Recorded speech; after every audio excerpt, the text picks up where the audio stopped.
What if aliens, space travel, and space pirates were a part of One Piece? Well, that's not just wishful thinking. All three of these things are not only already in the series, but they might also be the keys to solving some of the biggest mysteries in the entire story. If that wasn't enough, then Enel, the villain we left behind in Skypiea, might just be the one to tie it all together. During its run, One Piece has had several mini-arcs, hidden within the covers of its volumes. Unlike most other series where these covers are just decorative, many of One Piece's volumes, when put together, actually tell complete stories. Many of them span dozens, if not hundreds of pages, and are some of the most fascinating events in the franchise.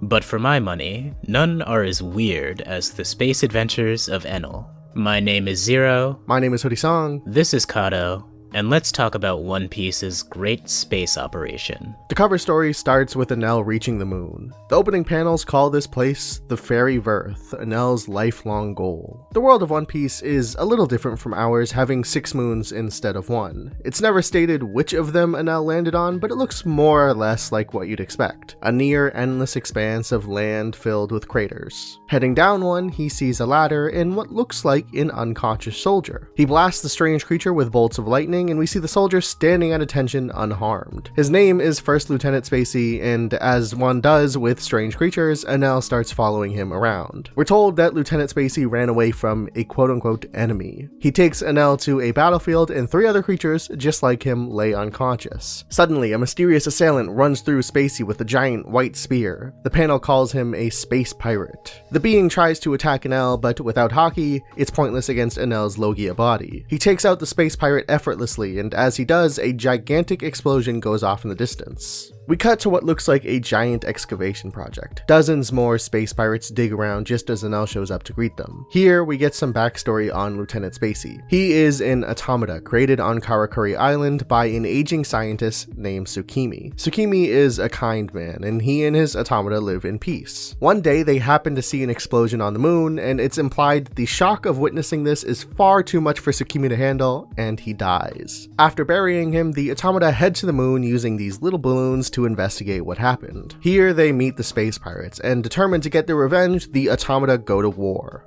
Of course, they lose relatively easily. Lieutenant Spacey thinks back to all this as he lies on the ground. His injuries weren't fatal, but he knew he'd never get his revenge. Suddenly, another gigantic explosion, this one fueled by lightning alone. Spacey watches the scene in pure awe. On the battlefield, Enel is uninjured, running through every single space pirate effortlessly. This is the scene that Lieutenant Spacey stumbles across. Enel stood alone, victorious. He expresses his gratitude, but Enel isn't all that interested. Instead, an ominous-looking cave catches his eye, and he decides to explore. Inside, he finds the remnants of a once great city and decides to blast the place with lightning, just in case. As Enel's lightning strikes through, we see hundreds of what look like clones held in pods, and rather than destroying it, his lightning seems to power something at the heart of the city. All of the clones wake up and crowd around their new savior. They show him a giant mural, and it seems to denote the history of the Moon People. Much like the automata, they were created in a lab on a city called Burka. It shares its namesake with the Sky Island where Enel was born. This great city lacked natural resources, and so the people there abandoned it, flying to a quote-unquote blue planet, which is likely the planet where the rest of the series takes place. Enel looks back on all of these new followers. He's now in a city that shares its namesake with a place that he had once destroyed. The land is vast, and the possibilities of it are endless. Enel chooses to become their leader, and this is the last we see of them. Now, this side story raises many, many questions. For one thing, it's entirely too well thought out to be something drawn just for the sake of drawing something, or to give Enel the closure that he didn't get in the arc. Given that, all we can do is speculate on the role that Enel might have in the future of One Piece. One theme throughout the series is past villains coming back in some capacity, either as recurring villains or more commonly as unexpected allies for Luffy.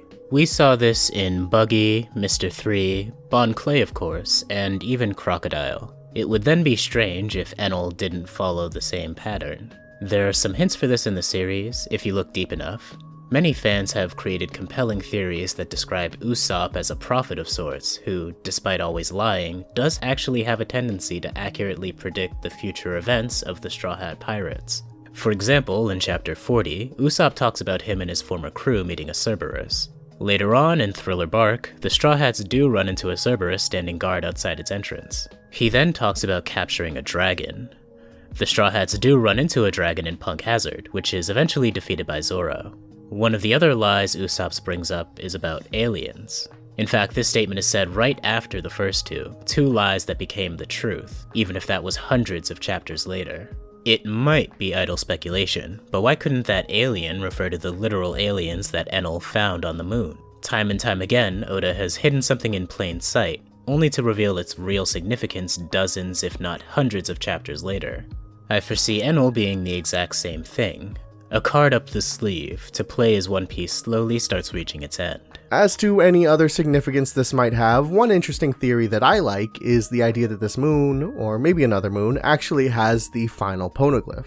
The one that will lead the way to Laugh Tale in the eventual One Piece. Had this cover story not existed, a poneglyph on the moon sounds a little crazy, but One Piece is known for doing weird and wacky things. Honestly, the mural Enel finds in Burka seems almost deliberately designed to look like a poneglyph. Oda's foreshadowing isn't always the most detailed and accurate, but I find it a little hard to believe that after all of this, something like the mural was just a coincidence. It would also help to answer why some of the other Yonko haven't found the One Piece yet. Despite being some of the most powerful people on the planet, they for some reason haven't managed to track down all the poneglyphs. Well, what if the last piece of the puzzle was where no man had gone before? It ties into the character too, because Enel considers himself an actual god, someone who has always gotten everything they want without really having to exert himself. His power and his new army are both things that he hasn't had to struggle for at all. It's entirely possible that the last poneglyph is the same way, something everyone else is struggling for, yet something Enel has handed to him on a silver platter. One interesting detail is that all of the automata are dressed in gear from different time periods.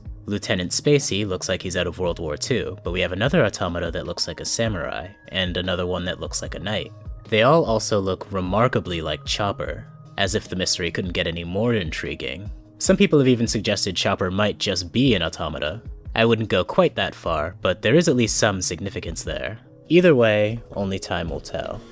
If you like this content, make sure to subscribe, share the video with people who will enjoy it, and turn on that notification bell. Before I go, I just want to give an extra special shout out to all of the incredible patrons over at patreon.com/KatoIT. We're super active in our patron Discord server, occasionally throwing some late night anime and movie watch parties. So if that's something you're interested in, pledge just a single $1 to get an invite. You could also follow us on Twitter at KatoBeyond. Links to everything will be in the description. Again, my name is Zero. My name is Hoodie Song. This is Kato, and thank you all for listening to my dumb rants. Subscribe for more.